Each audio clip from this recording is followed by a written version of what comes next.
This is possibly the most boring video I ever did. Only pictures of paintings, a few photos and hardly any moving images.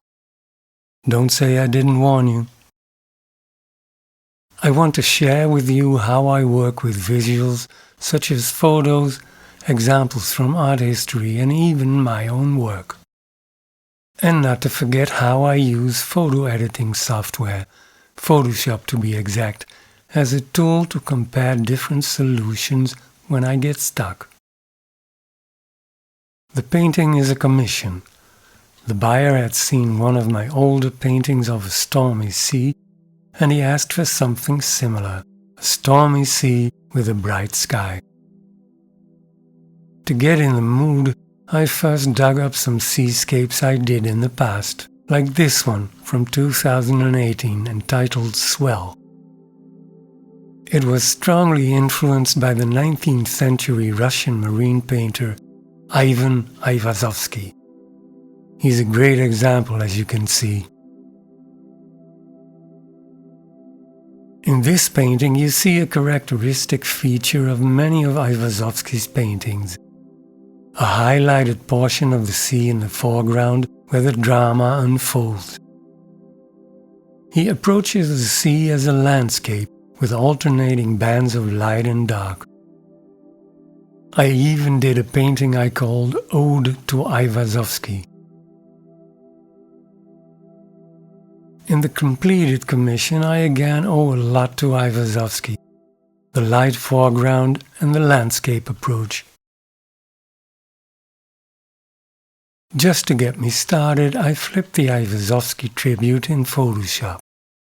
This is the phase where I'm just messing around.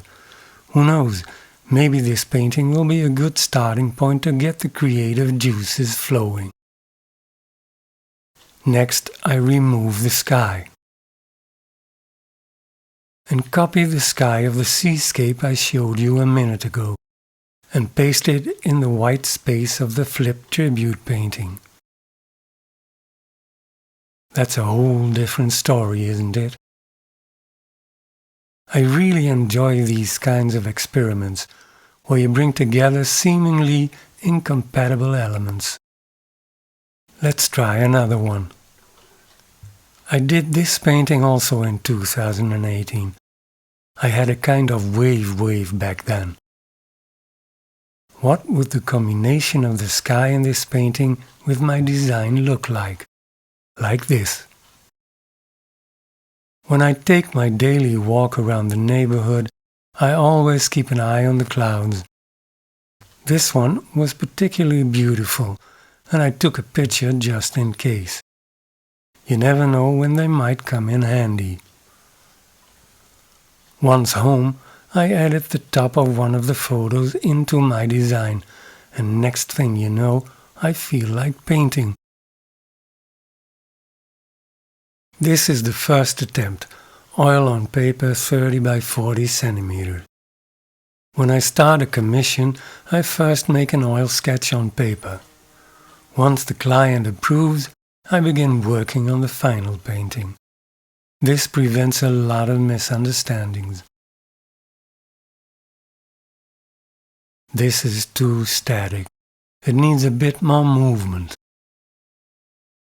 So I take a photo of a sketch, import it into Photoshop, tilt it, and paste the sky from this painting behind it. That's better, but still not okay. The movement of the waves is too parallel to the invisible horizon, and that, boys and girls, makes a composition static. I decide to take a different approach. I'm keeping the waves in the foreground while completely overhauling everything else. The waves now slope into the painting at an angle, drawing the viewer's eye more deeply into the painting and making the composition more dynamic. And then the next bump presents itself. I did the sketch at 30 by 40 centimeters. Because I was under the impression the final painting should be 75 by 100.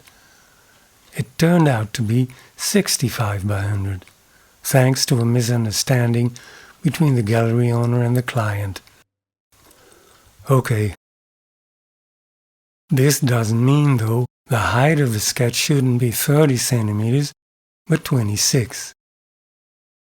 Then a new choice presents itself.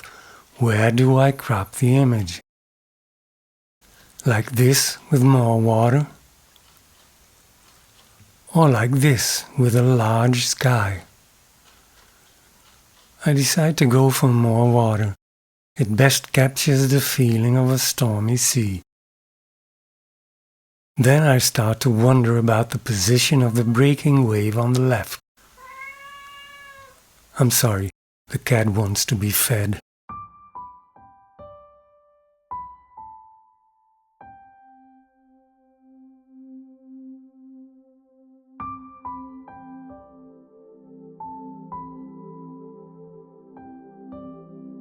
Where was I?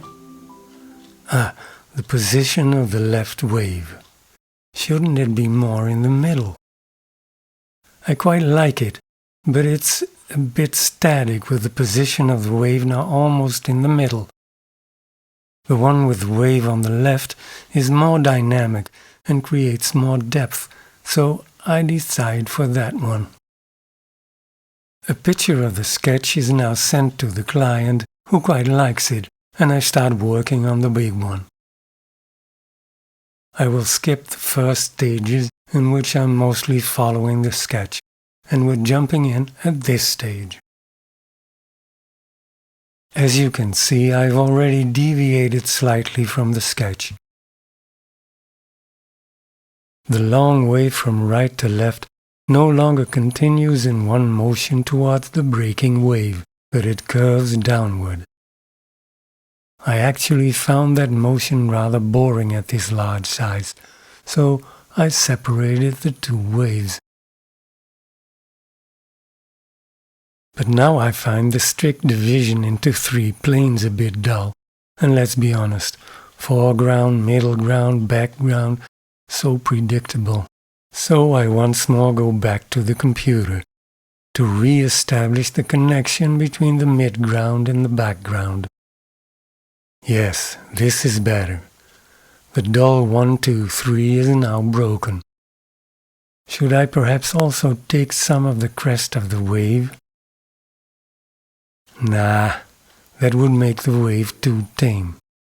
Back to the painting.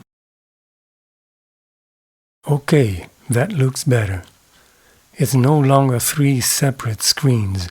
There's now a continuous movement just like in the sketch, but less predictable. Speaking of predictable, the middle wave could also use a bit more variety. A little tinkering in Photoshop yields this. Now let's see what this actually looks like in the painting. Yes, now we're getting somewhere. Still, the top wave keeps bothering me. The direction in which it's breaking doesn't match that of the other waves. What would I do without the computer? Or maybe this? I don't know. So I turned for help to the great Carl G. Evers, a 20th century American marine painter. The way he paints the movement of the sea and combines it with the detailed and lifelike ships is astonishing. With lesser gods, they would separate into two different worlds. With Evers, they form an almost natural unity.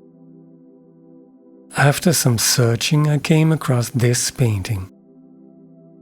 The impressive breaking wave inspired me to make this change. In terms of light and atmosphere, it's completely different from Evers' painting, but still it significantly improved mine. Let's compare the two stages. This is before, and this is after. As you can see, the wave is much higher, making it more impressive, and now it's truly a breaking wave seen from the side, in line with the direction of the other waves. Problem solved. By the way, showing my work next to that of masters like Aivazovsky and Evers is a bit unnerving. But hey, I can't avoid it if I want to show you who I've been influenced by. Getting inspired by Evers gave my painting the final push. Now it's finished.